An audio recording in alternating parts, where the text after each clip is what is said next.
entire Facebook world. Good morning to each and every one of you. Our watchword for the week is, the Lord is good. He is steadfast, love endures forever, and his faithfulness to all generations. That comes from Psalms 105. And that is very true. He is good, and his love endures forever. This morning, our welcome announcements, we would like to start off our online worship. It's also available on Facebook page, YouTube, and the church's website. When viewing, we please, out in the Facebook world, we'd like for you to share it, like it. I'm not as good with Facebook as some others, but whatever you got to do to share it and like it, let's do that so we can get it out to others out there. I know that we are reaching a lot of people. I know I hear it from Adam. I hear it from Kenny, that they see how many people we're reaching, and that's great. The Word of God is reaching out to others. Also, July the 19th through the 24th is Vacation Bible School. This year's theme is the Rocky Railway. Jesus' power pulls us through. We'll be discovering how Jesus' power helps us do hard things, gives us hope, helps us be bold, lets us live forever, and help us get good friends, or be good friends. If you want to help with this, see Adam. Whether you want to help teach some of the Bible school lessons or anything like that, just see Adam with that, and he will give you a job. I know he will. He will help tell you where he needs people. He does a great job putting that together. I know before me and my wife come up here, and before me and my family come up here, they would come to Bible school up here, and we had a lot of kids, reach a lot, and that is a very, very, very, very good thing. I think me and Al had talked July the 4th. For the fireworks? Yes. I know Morris had said something to me, that he had a bunch of fireworks or something. So July the 4th, we are talking about getting together up here and having a little hot dog, hamburger, stuff like that. And then later on that evening, let Morris set all his fireworks off. So that'll be a good time to do that. We will get it's coming up quick, so we'll get a date down quick, pretty quick in a time. And we've got some other things that's coming up, but we will touch base on that. I think we were talking last Wednesday about some of it, so we got to finalize some times and dates with that. So we'll be in touch with that. I think that's all the announcements, unless someone has any this morning. If not, we will turn to hymn 535. If we could all stand. Hymn 535, How Firm a Foundation.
you for everything you have given us.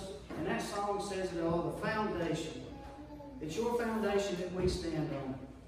One that you have built for us. And Lord, as we go on through the day, we ask you to be with us and guide us. In your name we pray. Amen.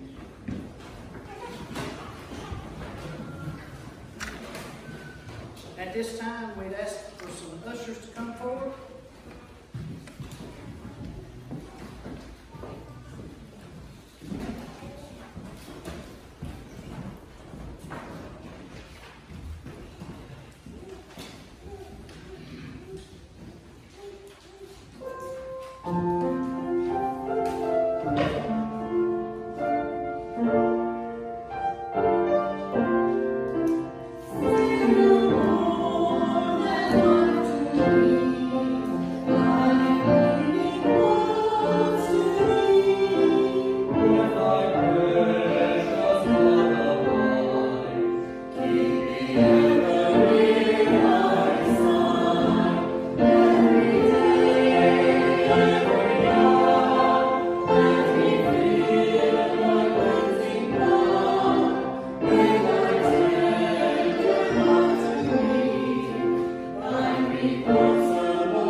Everybody return to hymn 545. 545, Blessed Assurance.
safe journey back. Like I said, they are on their anniversary trip for 24 years. Amy is a good woman, just like mine.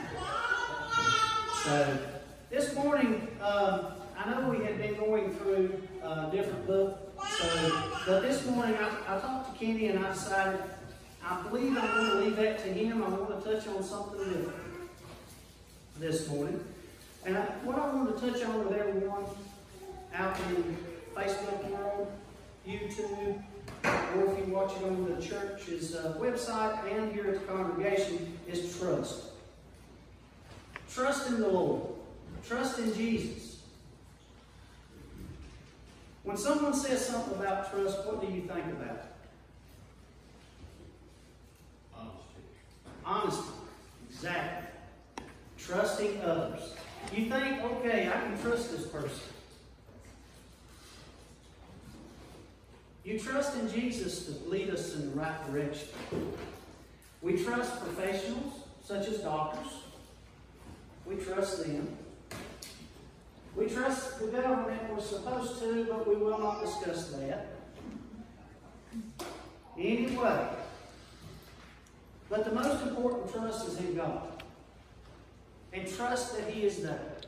He is in your heart. He is always with us. It doesn't matter where we're at, what we're doing, He is there with us. Think of this when a baby is born. And that baby is took from the mother's womb. And that doctor lays that baby up on the mother's chest. That baby has trust right then and there. Trust is that mother. Okay, that mother's going to feed you. She's going to clothe you. She's going to take care of you. We need to trust in God and in God the same way. He's going to take care of us. He's going to lead us and guide us. When we go out here, and Randall, you can touch on this, and I can, and Carol, and some of the others.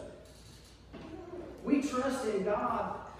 We trust in Him when we put our crops out here. We've got them. We've planted them. We trust that things is going to be there. We trust that He will provide for us. And when He doesn't, or when the crops does not provide, what does He do? He provides for us. Either they're there or they're not, it doesn't matter. In times of trouble, in times of hot sorrow, in times of hurt, we need to trust in only Him. I know I touched on the crops, and I know them are hit and miss sometimes, just like Randall and me was talking. Well, Randall had brought up depending on the rain about the cherries. It really does. But we trust that He will see what we need. And we always need to listen to what He says, what He's providing for us. During troubled times, you lean on Him, and trust that He will show you the way. Show you the way that you need to go. Not the way you want to go, but the way you need to go. And sometimes I think that our wants get in front of what we're needing to do. And it's out there today, and you see it. He is walking with you every step of the way. And I think today a lot of people, and I'm not saying the congregation, but I am saying a lot of people today, that what we see in the world today, they don't have trust. They don't have trust in where they need to be. Such as, if you look today, I feel that the world is crumbling. Not just our country, but the whole world.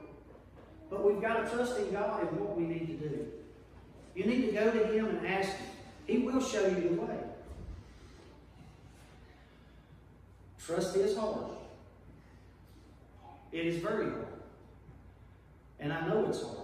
Because sometimes when people do things to me that I don't think was right, it's hard to trust them again. But be honest and true to yourself. God will show you the way. I promise you He will. He has me. Years ago, I wasn't in church. I believed in Him. But I didn't pray to Him. I didn't ask Him for things. I just went on and done things that I know I shouldn't have done.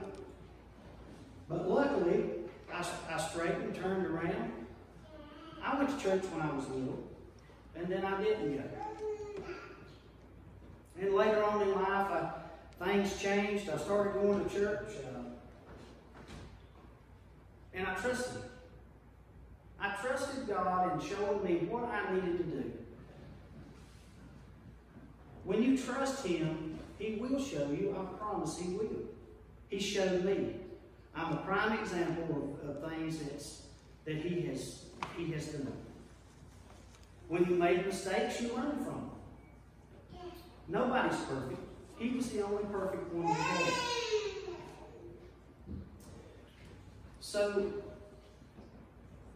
He knows, if you trust in Him, He knows exactly what you need. Just like I said a while ago, a lot of times we follow our wants. I want this, I want that, I want to do this, I want to do that. But we need to trust in God, and He will show you what you really need. Just like with the cross. If we trust Him, He will show us. In Scripture in the book of Proverbs, Proverbs 3, chapter 3, verse 5 and 6. It says, "Trust in the Lord with all thine heart, and lean not on thy own understanding. In all thy ways acknowledge Him, and He shall direct thy path." That's exactly what I was saying. It's exactly in this book in Proverbs. It says, trust in the Lord with all thine heart. Not half of it, not a quarter of it, but all of it. And lean not unto thy own understanding.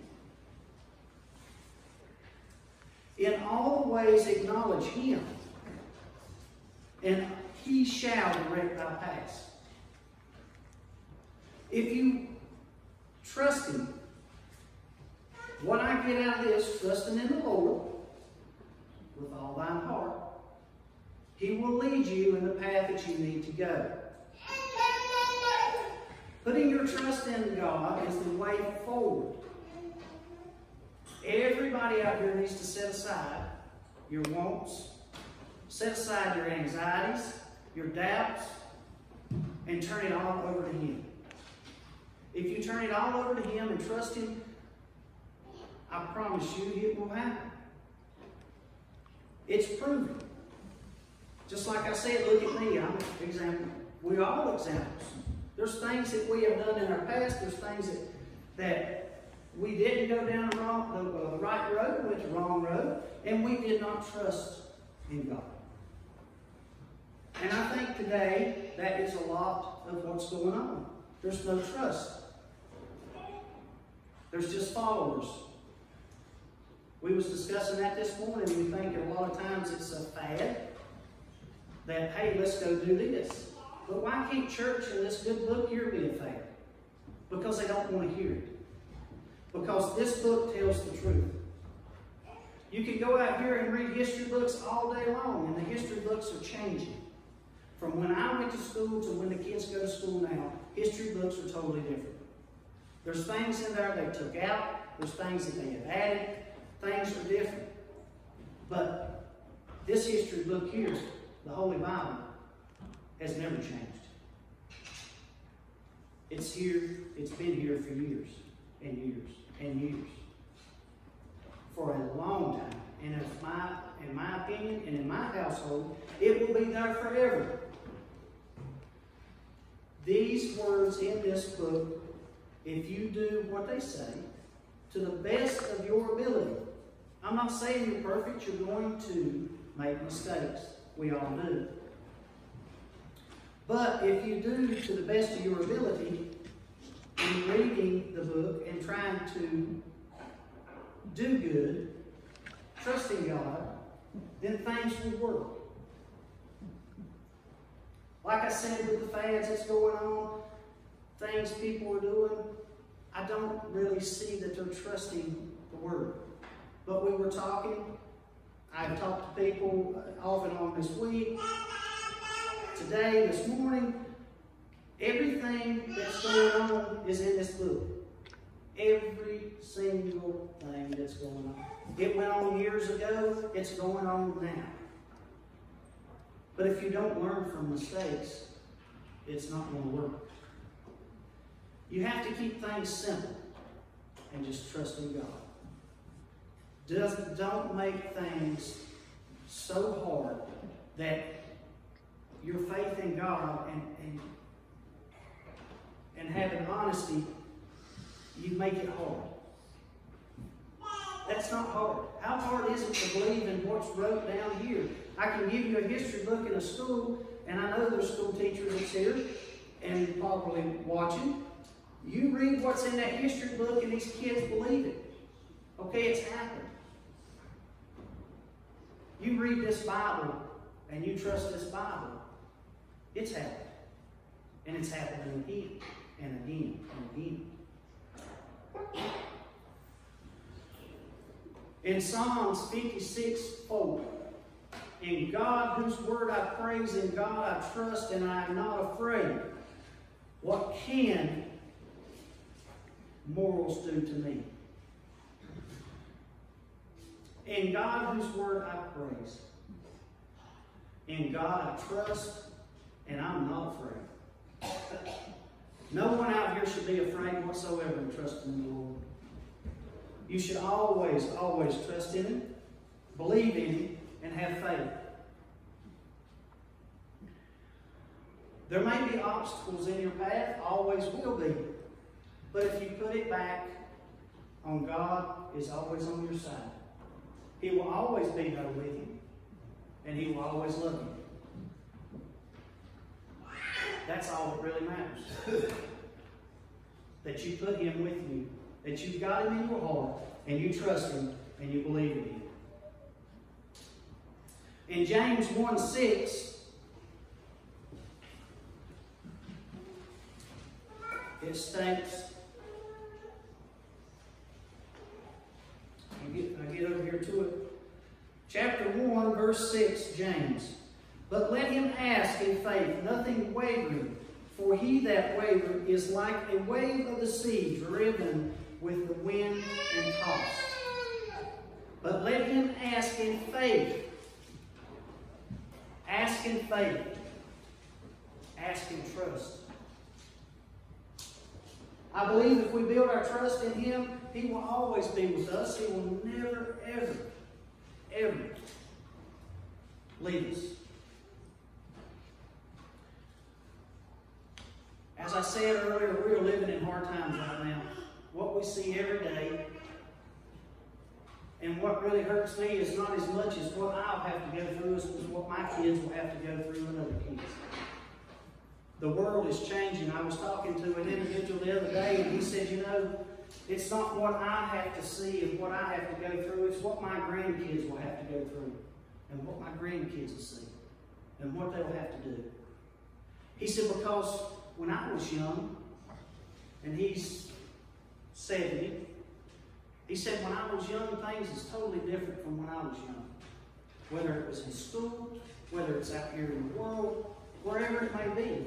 He said, it's changed totally different from when I was there. And he said, now, I'm scared to death of what my grandkids will have to see and what they'll have to do. And we see it every day. The news media and the social media and all that stuff that blows everything up. We read it in the paper. We read all this stuff in the paper and it's bad. I stopped at Craig's house the other day and I told him he was out there reading. I thought he was reading the newspaper. I said, don't read that, it'll make you depressed. That's all depressing news because that's what they strive on. You watch the news today, it's 24 hours. 24 hours news feeds and social media is out here for 24 hours, and it's so depressing to see what's going on. And you trust them people that put it in the paper. You trust them people that put it on the news. And you trust these people that's running our government.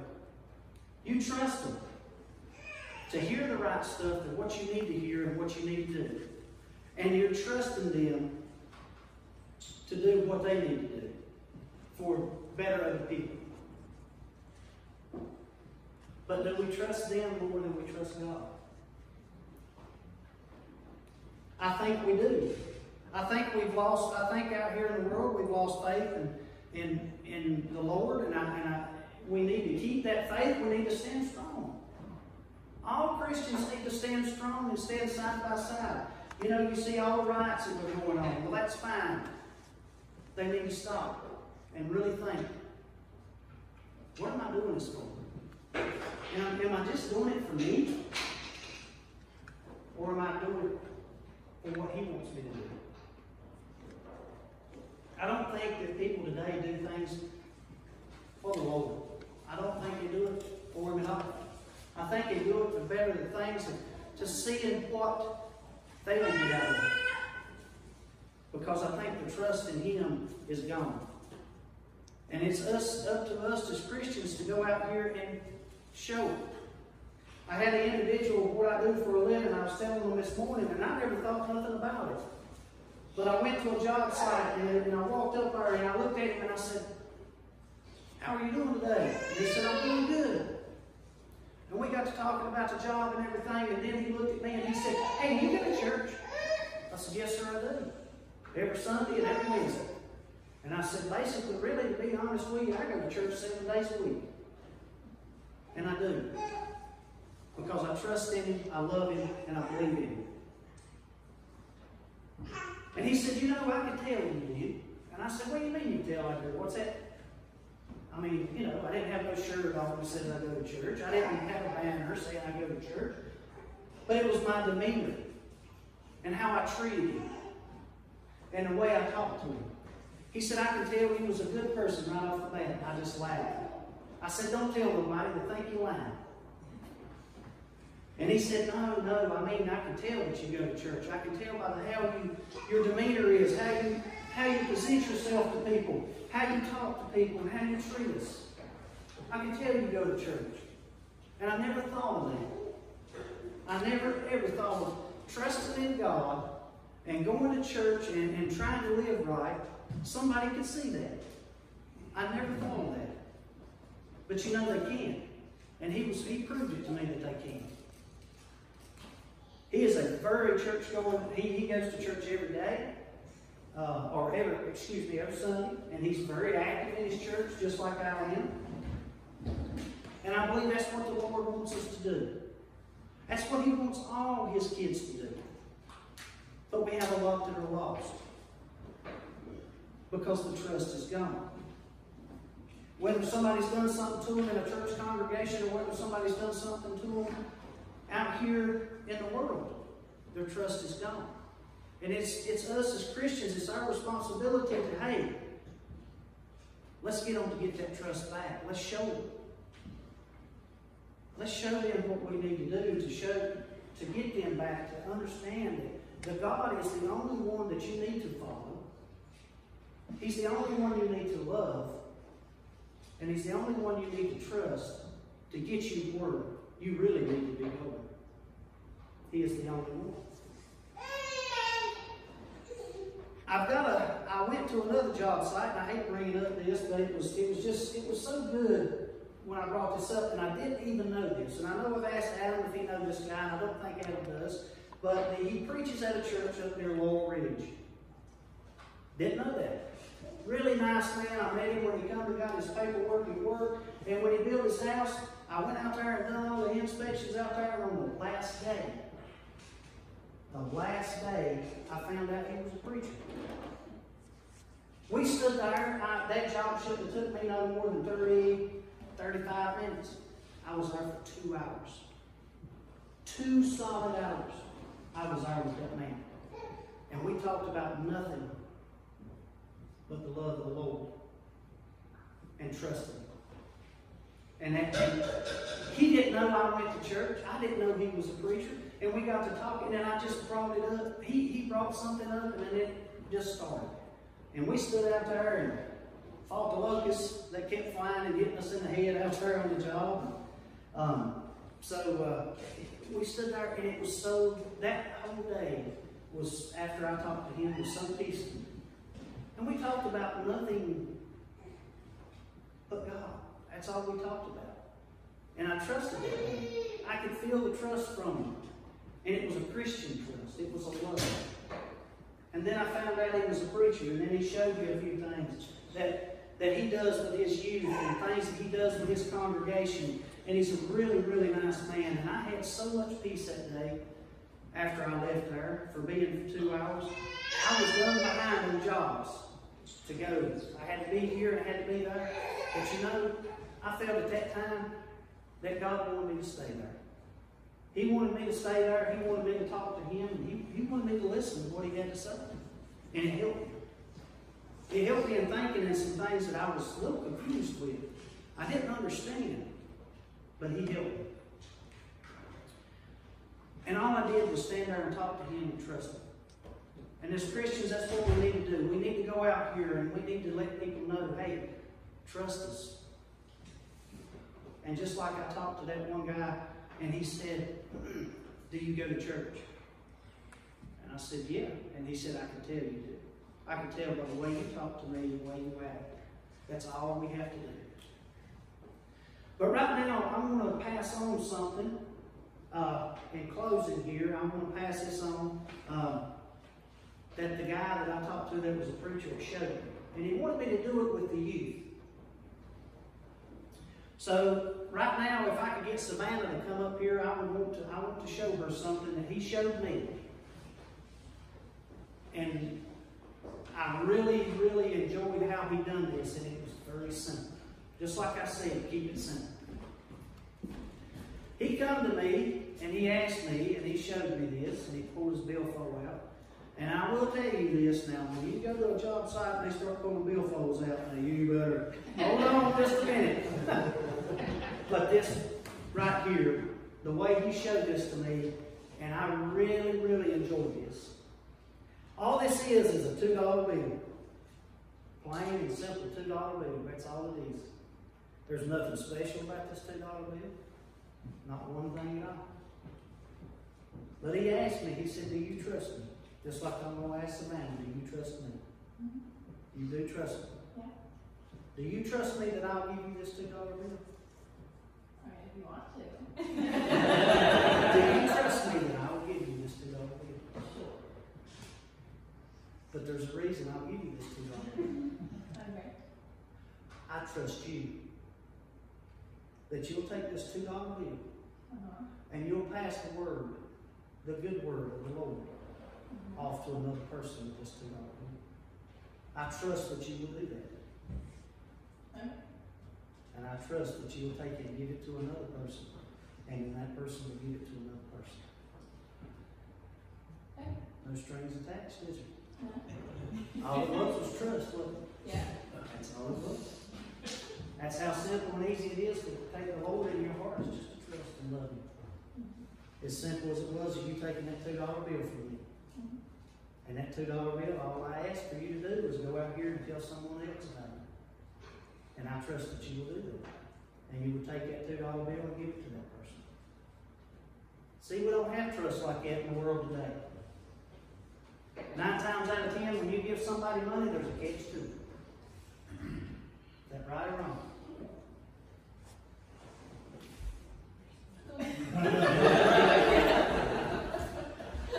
By that example he showed me, I showed her, and that's exactly what I've done.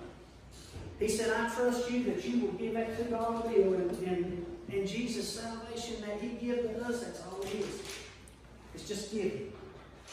He gives it straight to us with nothing. All He asks us is to go by His word and His book, love Him, believe in Him, and trust Him. Savannah come up here and I asked her, just like you heard, do you trust me to give you this $2 bill? But the only thing I asked for her to do is take that $2 bill, and it's nothing. It's easy. Is to pass that love and that trust right straight on to somebody else. I believe we all can do that as Christians. I believe we can all do that as God's people. And I think that everyone out here in the world today, I believe it in my heart, they have a heart. They love something. but they just don't love what they really need to love. And I believe that's why I really believe that's why they're lost. In my heart, I believe that's why. And I think that as us as Christians, we have to get them back to where they need to be. And trust and love. With that being said, if they all would stand and we would turn to hymn number 429, He Leadeth Me. I know this is my wife's favorite song. And as you sing this song, if you will think of what I said about trust, He leadeth me. 429. Oh,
trust you. We know that you will show us the way that we need to go.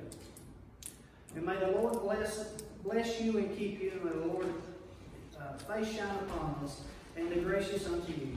May the Lord lift up his countenance upon you and give you peace. Be blessed in the week ahead. Amen.